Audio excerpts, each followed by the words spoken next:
Hey, so I've done a standing power throw video in the past, but I'm going to dial in and go on a little bit more detail for each step of the technique. So if you're having a hard time passing this event or you're failing it, then this video is for you, because more than likely it has something to do, some issue or missing link in your technique. And I mean, one little adjustment can fix everything, you know, depending on what your hips are doing or not doing, how you're gripping the ball. The extension of your arms can make a big difference. So if you're missing one of those pieces, it can throw your medicine ball throw off and not give you the best results. So let's dive in. I'm going to go piece by piece, go all the way through, because you just might be missing one of these, and that's all you need. So real quick before we dive into the technique, why do I have a soccer ball? I've had a lot of soldiers get success with practicing with a sports ball while they're learning the technique. So soccer ball, volleyball, basketball, whatever you have at home, practice with that and then progress to a medicine ball. Now if you don't have one of those, that's fine. A 10-pound medicine ball or lower is great. But the concept is learn it before you load it. So it's similar to using a PVC pipe or a broomstick while learning big Olympic lifts or the big barbell lifts before progressing into the weighted barbell. So same thing, I've had good success with it, so try it out. All right, so the first thing I want to talk about is where you should set your feet. About hip width apart is ideal. So a position of where your feet would naturally be if you're trying to jump as high as possible. So that'd be kind of right on your hips and you would explode up. So if they're further out, I wouldn't jump like this. So I wouldn't want to perform the standing power throw like this as well. Okay, I'm going to have more strength, more power with my feet up under me. Now, where should you grasp the ball? Anywhere between the outsides to underneath, completely underneath, anywhere in between, okay? Play around with this and see what works best for you. The main thing is to have control over the medicine ball, so be able to grip it. So sometimes when we cup it underneath like this, we'll lose control of the ball and it'll fly forward or go straight up in the air. And if that's your second attempt, that's the last one. Okay, you don't get a redo just because it falls out of your hands. And a safety issue too, you don't want it coming down onto you or another soldier. So anywhere from here to here and have control over it. Now let's talk about your arms. The further the ball is away from your body, the better, okay? So full extension or with a slight bend in the elbow is what we're looking for, okay? The thing is, keep that elbow fixed. Most of the movement is going to be at the shoulder, okay? So we're here and we're not bending at the elbow, throwing it down behind me, okay? So keep the ball far away from you, arms extended, and elbows fixed. All right, so there's two things I want to talk about on the lowering phase of this throw. The first thing is I want to squat or hinge or somewhere in between, okay? So play around with this as well. So squatting straight down is better for you, or more of a strict hinge, or somewhere in between, okay? My recommendation is more of a hinge. So when you hinge down, keep a neutral spine, okay?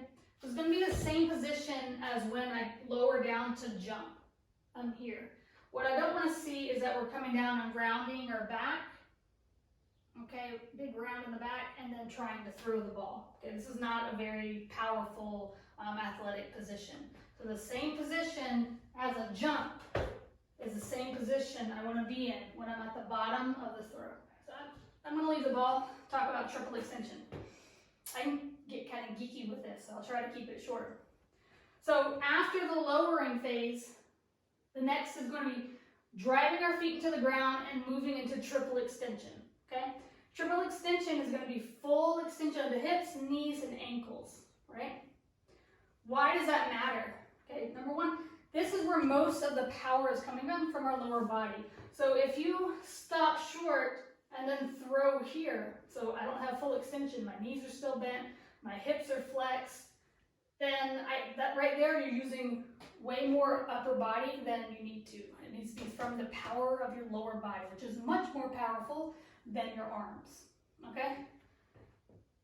Driving your feet into the ground and getting that full extension allows the power from the ground that you're generating to go up through your body, brace your core to allow transferring that power to the release, okay?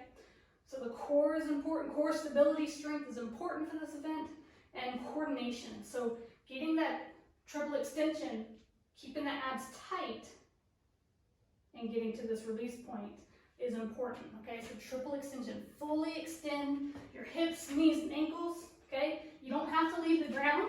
Get comfortable doing this without a medicine ball, because it does require some balance and coordination. If you're comfortable with it, you can leave the ground, and it gives you a little bit more power into your throw, but totally optional. So with that being said, when I tied in the core into that triple extension, so coming here and just leaning back, just trying to lean back as much as possible, my core is not engaged. This is really putting a lot on my lower back, and what we want is kind of a tall, solid column, okay, to really generate the force into that throw. Okay, release point. So we've lowered, we've gone to triple extension now. We're guiding the ball up with our arms to a release point. Release point is key, okay? The hip drive and the release point are really important, and if you time those together, you're gonna get really good results. So release point should be right past eye level, so somewhere in here.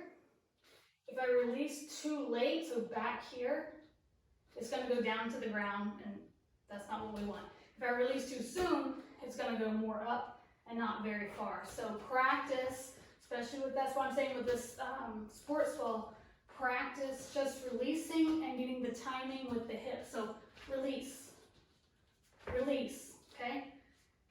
Timing those together, I'm telling you, is really important. Two bonus tips, I guess. One is yeet, okay? Everyone's wanting to add yeet to it to get, it's the same as grunting or, you know, yelling during a lift, or you see a tennis player grunting when they're hitting that tennis ball. It helps them brace their core and generate more power. It actually does help you throw farther. So get comfortable with it. Don't be nervous about it. Try it. Go ahead and get a grunt, get a nice loud yeet during your release, and see if that helps your distance. Give it a shot. It's worth a shot, right? You get an extra half meter or something, then keep doing that. The second thing is avoid twisting to see where the medicine ball goes. So follow through, complete the throw, get your feet back on the ground, and then look. So some people are kind of looking and twisting, and that's not going to make you very efficient.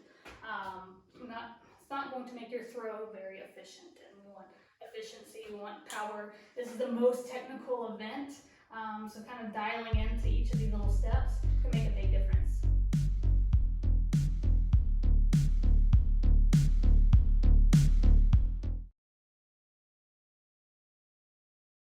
And real quick, I wanted to say, first of all, thank you if you made it this long into the video. I did some rambling, I'm sure, but I wanted to talk more about those specific points and the techniques, so I hope it was helpful.